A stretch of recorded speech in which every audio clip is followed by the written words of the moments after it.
March 1999, Radio City Music Hall, New York City. 5,000 people filled one of America's most iconic venues to witness Whitney Houston perform as part of the VH1 Divas Live concert. This was supposed to be Whitney's triumphant return to live performance after a turbulent period in her personal life. The pressure was immense. Critics were waiting to see if her voice was still intact. Fans were desperate to see their idol prove she was still the voice. But what happened during her performance of I Will Always Love You shocked everyone in that theater and millions watching at home. Midway through the song's climactic bridge, something every singer fears became reality. Whitney's voice cracked. Not a small wobble that could be hidden, but a visible, audible break that echoed through the sound system and stopped the music completely. For 5 seconds that felt like an eternity, Whitney Houston stood frozen on stage, her worst nightmare unfolding in front of 5,000 people and live television cameras. But what she did next, the choice she made in that moment of ultimate vulnerability, transformed what could have been a career-ending disaster into the most powerful performance of her life. If you want to understand what true courage looks like when perfection fails, hit that subscribe button right now. Because this isn't just a story about a voice cracking. It's about the moment Whitney Houston chose to be human instead of superhuman, and how that choice changed everything for everyone watching. This is the story of the night Whitney's imperfection became her greatest gift. To understand the weight of that moment at Radio City Music Hall, you need to understand what Whitney Houston represented in 1999. For nearly 15 years, she had been held up as the gold standard of vocal perfection. Her voice wasn't just good, it was considered flawless, a once-in-a-generation instrument that could do things other singers could only dream of. Music critics had built entire careers analyzing her technical perfection. Voice coaches used her recordings as textbook examples of proper technique. Young singers were told if they wanted to succeed, they needed to sing like Whitney. This wasn't just pressure. This was the burden of being considered perfect in a world that demands perfection while secretly hoping to witness its failure. But by 1999, cracks were beginning to show, both literally and figuratively. Whitney's marriage to Bobby Brown had become tabloid fodder, with constant speculation about domestic issues and substance abuse. Her weight had fluctuated dramatically, fueling cruel media commentary about her appearance. Most concerning to those who knew her well was that her voice, that seemingly indestructible instrument, was showing signs of wear. Years of constant touring, recording sessions that stretched through the night, and lifestyle choices that took their toll had begun affecting her vocal cords. People close to Whitney noticed she was warming up longer before performances, avoiding certain high notes she used to hit effortlessly, and showing visible anxiety before live appearances. The VH1 Divas Live concert was supposed to be Whitney's moment to silence the doubters. The special would feature performances by Cher, Tina Turner, Brandy, and Whitney herself, a lineup of powerhouse voices across generations. Whitney had been given the closing slot, the position of highest honor, and had chosen to perform I Will Always Love You, the song that had become her signature and her burden. It was the song everyone expected her to nail perfectly, the song that proved she was still Whitney Houston, the voice. The rehearsals leading up to the show had been difficult. Whitney's vocal coach, Gary Katona, later revealed that Whitney had been struggling with the song's bridge, the section where she had to sustain impossibly high notes while maintaining emotional intensity. She was terrified, Gary remembered. She kept saying, "What if I can't do it anymore? What if everyone realizes I'm not who they think I am?" The night of the concert, March 9th, 1999, Whitney arrived at Radio City Music Hall in a state of barely controlled panic. Her assistant, Robin Crawford, who had been Whitney's closest friend since childhood, stayed with her in the dressing room for hours before the performance. Other performers and crew members could hear Whitney doing vocal exercises, her voice going up and down scales over and over, searching for the power and control that used to come so naturally. Makeup artists noticed her hands were shaking as they worked on her appearance. The confident superstar the world knew was nowhere to be seen. In her place was a frightened woman about to walk onto a stage where millions would judge whether she was still worthy of her crown. The first part of Whitney's performance was flawless. She walked onto Radio City Music Hall stage wearing a stunning white gown, her hair pulled back elegantly, looking every inch the queen of pop. When the opening notes of I Will Always Love You began, her voice was strong and clear. She hit the gentle opening verses with the perfect mix of intimacy and power that had made this song legendary. The audience was mesmerized. Critics watching from home began thinking that all the concerns about Whitney's voice had been overblown. For the first 90 seconds, it seemed like vintage Whitney Houston, the woman who made singing look effortless. But those who knew her well could see the tension in her shoulders, the way she kept one hand clenched at her side, the slight hesitation before certain notes. Then came the bridge, the moment every Whitney Houston fan knows by heart. And I will always love you. I will always love you. This was where Whitney was supposed to soar, to hit those stratospheric high notes that seemed to defy human capability, to remind everyone why she was called the Voice. Whitney took a breath, preparing for the climb. She began the ascent, her voice rising higher and higher. The audience leaned forward collectively, anticipating the moment of transcendence. But halfway through the sustained high note, something went wrong. Whitney's voice cracked, a clear, audible break that cut through the theater like a knife. The note that was supposed to soar instead fractured, exposing the human limitation behind the superhuman talent. The music stopped. The backing track continued for a split second before the sound engineer, realizing something was wrong, killed the audio. 5,000 people sat in stunned silence. Whitney stood center stage, the microphone still at her lips, frozen in a moment every performer dreads. Her eyes were wide with shock and what looked like terror. For 5 seconds that felt like 5 hours, nobody moved. The cameras broadcasting the show live continued rolling, capturing every detail of Whitney's face as she processed what had just happened. This was the moment her worst fear had come true. She had failed publicly, spectacularly, in front of everyone. The perfect voice had cracked, and now the world knew that Whitney Houston was, after all, merely human. What Whitney did next shocked everyone in Radio City Music Hall. Instead of running off stage, instead of asking to start over with the backing track, instead of making excuses or trying to hide what had happened, Whitney Houston did something unprecedented. She sat down. Right there on the stage, in her white gown, she simply sat down, crossing her legs and placing the microphone in her lap. The audience watched in confused silence, unsure what was happening. Then Whitney began to laugh. Not hysterically, not nervously, but with what sounded like genuine relief. She looked out at the 5,000 faces staring at her and spoke directly to them, her voice carrying clearly through the theater even without the microphone. Well, I guess y'all just saw that I'm human after all. The tension in Radio City Music Hall broke like a dam bursting. The audience, which had been holding its collective breath, suddenly erupted not in laughter at Whitney's expense, but in supportive applause. People began standing, offering encouragement rather than judgment. Whitney picked up the microphone again and continued speaking, her voice thick with emotion but also liberated, as if a weight she had been carrying for years had suddenly been lifted. You know what? I've been so scared of this moment for so long. So scared that if I wasn't perfect, if I couldn't hit every note exactly right, that you wouldn't love me anymore. That I wouldn't be Whitney Houston anymore. But sitting here right now, with my voice having just cracked in front of 5,000 people and God knows how many watching at home, I feel more free than I have in years. Whitney stood up slowly, smoothing her white gown, and looked at the audience with tears streaming down her face. I'm going to try this again. But this time, I'm not trying to be perfect. I'm just going to sing from my heart, and whatever comes out is what comes out. If my voice cracks again, well, I guess we'll all survive it together. She signaled to the sound booth, and after a moment of confusion, the backing track for I Will Always Love You started again from the beginning. But this time, something was different in Whitney's demeanor. Her shoulders were relaxed. The tension that had been visible in every muscle was gone. She closed her eyes and began to sing, not as Whitney Houston the Voice, but as Whitney Elizabeth Houston, a woman sharing her heart through music. What followed was the most powerful performance of I Will Always Love You that Whitney Houston ever delivered. Not because it was technically perfect, it wasn't. Her voice cracked again twice during the bridge, smaller breaks than the first one, but still audible.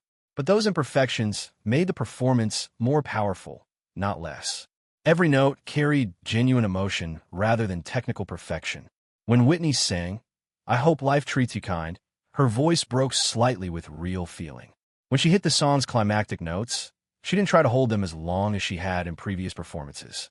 Instead, She let her voice be what it was in that moment. Slightly worn, slightly damaged, but filled with more authenticity and heart than any flawless recording could ever capture. By the time Whitney finished the song, 5,000 people in Radio City Music Hall were crying. Not crying because they felt sorry for her, but crying because they had witnessed something rare and beautiful. They had seen a woman who had been trapped by expectations of perfection choose vulnerability instead. They had seen someone who had been deified as superhuman reveal herself as wonderfully, courageously human. The standing ovation lasted for nearly 10 minutes. Other performers backstage, legends like Cher and Tina Turner who had witnessed every kind of performance in their long careers, were openly weeping. Cher later said in an interview, "I've seen thousands of performances in my life, but I've never seen anything as brave as what Whitney did that night. She turned her greatest fear into her greatest strength." Backstage after the performance, Whitney collapsed into Robin Crawford's arms, sobbing with a mixture of relief and release. "I thought my career was over," Whitney said through her tears. "I thought when my voice cracked, that would be it. Everything I built would come crashing down. But you know what? It didn't. I'm still here. They still love me. Maybe even more than before." Gary Katona, her vocal coach, found her later and said something that Whitney would remember for the rest of her life. "Tonight, you taught me something I've been trying to teach singers for 30 years. Perfection is forgettable. Humanity is unforgettable.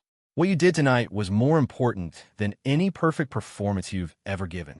The media response to Whitney's Radio City Music Hall performance was unlike anything she had experienced before.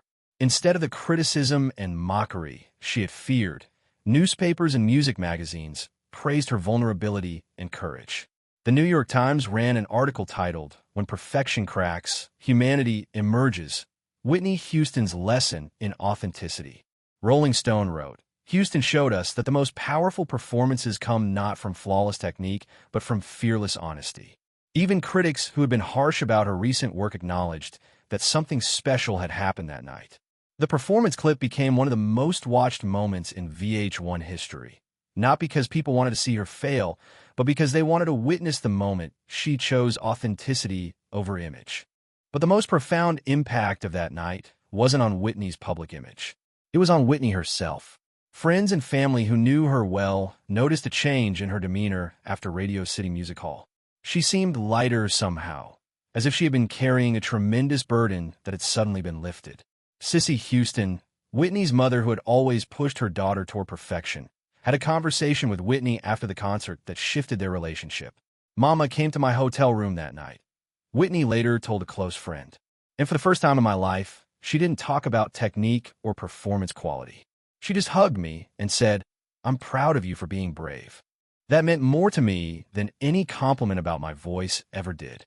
The Radio City Music Hall performance became a turning point in how Whitney approached her career. In interviews after that night, she began speaking more openly about the pressure she had felt to be perfect, about the toll that constant performance had taken on her voice and her spirit, about her struggles with maintaining an image that didn't match her reality. She started choosing projects that meant something to her personally rather than projects guaranteed to maintain her commercial dominance. She turned down lucrative touring opportunities that would have required her to perform night after night, protecting her voice rather than exploiting it. Most importantly, she began allowing herself to be imperfect in public without apologizing for it. The impact rippled through the music industry in ways nobody expected. Other major artists began speaking about their own fears of vocal failure and the pressure to be perfect in every performance. Mariah Carey, who had been compared to Whitney throughout her career, spoke about how watching Whitney's Radio City performance gave her permission to be more honest about her own vocal struggles. "We're taught that any sign of weakness will destroy us," Mariah said in a 1999 interview. "Whitney showed us that vulnerability might actually save us." Young singers coming up in the industry pointed to that performance as inspiration, proof that being real was more valuable than being flawless. The performance also changed how audiences related to Whitney Houston. Before Radio City Music Hall, fans loved Whitney's voice, but often felt distant from Whitney the person. She seemed untouchable, existing on a plane above ordinary human experience. After that night, something shifted. Fans felt connected to her in a new way, as if they had been given permission to see the real person behind the perfect image. Concert attendance increased because people wanted to witness Whitney being authentic rather than Whitney being perfect. Her vulnerability had made her more beloved, not less. Sales of her albums spiked as people rediscovered her catalog with new appreciation for the humanity behind the technical mastery. But perhaps the most important legacy of that night was personal rather than professional. Whitney's relationship with her daughter, Bobby Christina, deepened after Radio City Music Hall. Bobby Christina, who was 6 years old at the time, didn't fully understand what had happened that night. But as she grew older, Whitney would tell her the story of the night Mama's voice cracked and how it taught her the most important lesson of her life.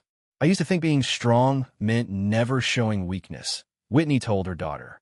But that night taught me that real strength is being brave enough to be vulnerable, to be imperfect, to be real, even when everyone wants you to be perfect.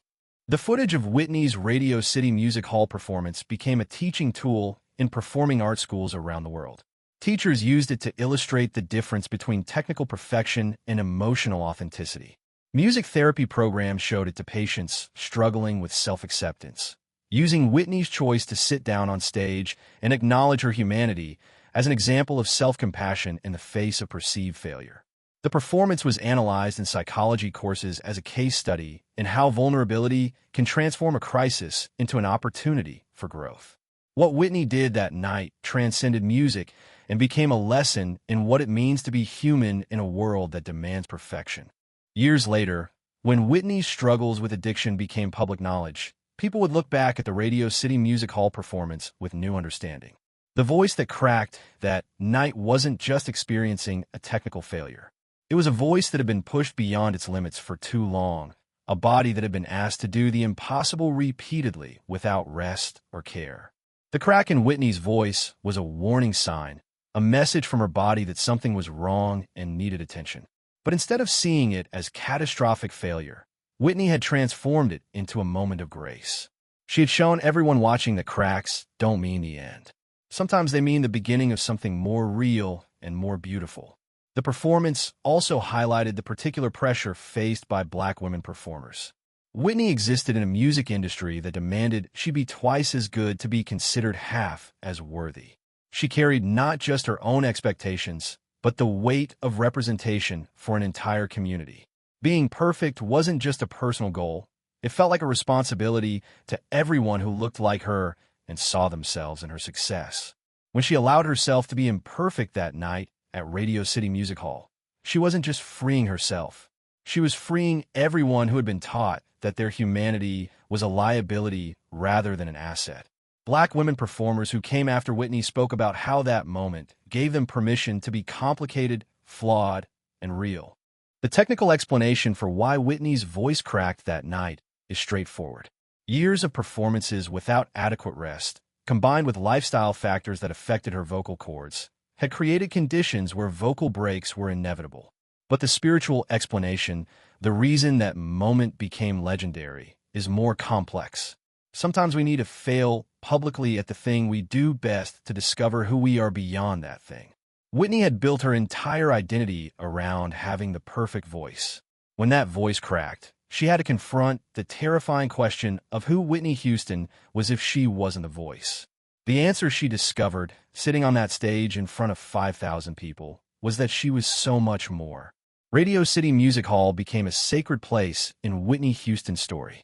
She would return there several times in subsequent years, and each time she performed, "I Will Always Love You," she would acknowledge the night her voice cracked.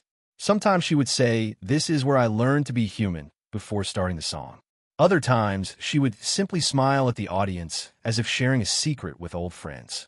The venue itself honored that moment, with staff members telling the story to every new generation of performers who played there. This is where Whitney Houston taught us that perfect performances are forgettable, but real moments last forever, they would say. The transformation Whitney underwent that night at Radio City Music Hall didn't solve all her problems. She continued to struggle with addiction, with her marriage, with the relentless pressure of fame. Her voice continued to show signs of damage from years of overuse and lifestyle factors. The music industry continued to judge her harshly when she didn't meet impossible standards. But something fundamental had shifted.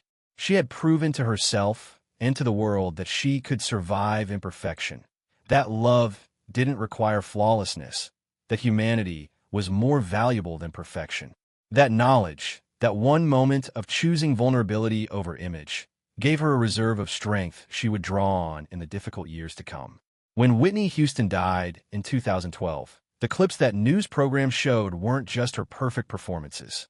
Many chose to show the Radio City Music Hall moment when her voice cracked and she chose to sit down on stage and be human. It was a reminder that Whitney's greatest gift to the world wasn't her perfect voice. It was her willingness, in that one crucial moment, to show us that perfection is not only impossible, but unnecessary. She taught us that our cracks don't diminish us. They reveal us. They connect us. They make us real. And being real, being human, being vulnerable is the most powerful performance any of us can give. Today, vocal coaches teaching young singers often share the story of Whitney's Radio City Music Hall performance, not as a cautionary tale about vocal technique, but as an inspirational story about artistic courage.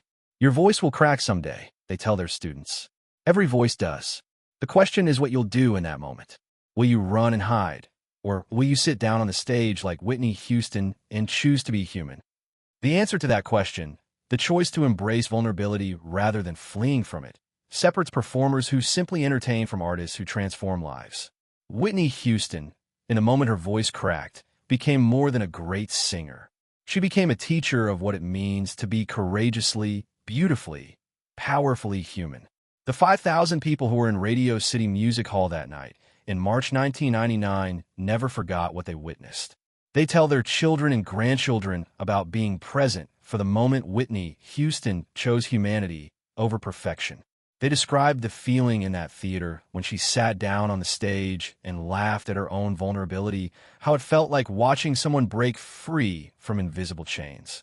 They talk about crying during her imperfect performance, not from sadness, but from recognition of themselves and her struggle and her courage. Those 5,000 people didn't just witness a concert. They witnessed a metamorphosis, the transformation of a woman trapped by perfection into a woman freed by authenticity. And in witnessing her transformation, they were transformed themselves, reminded that our cracks don't break us. They reveal the light within us that perfection keeps hidden.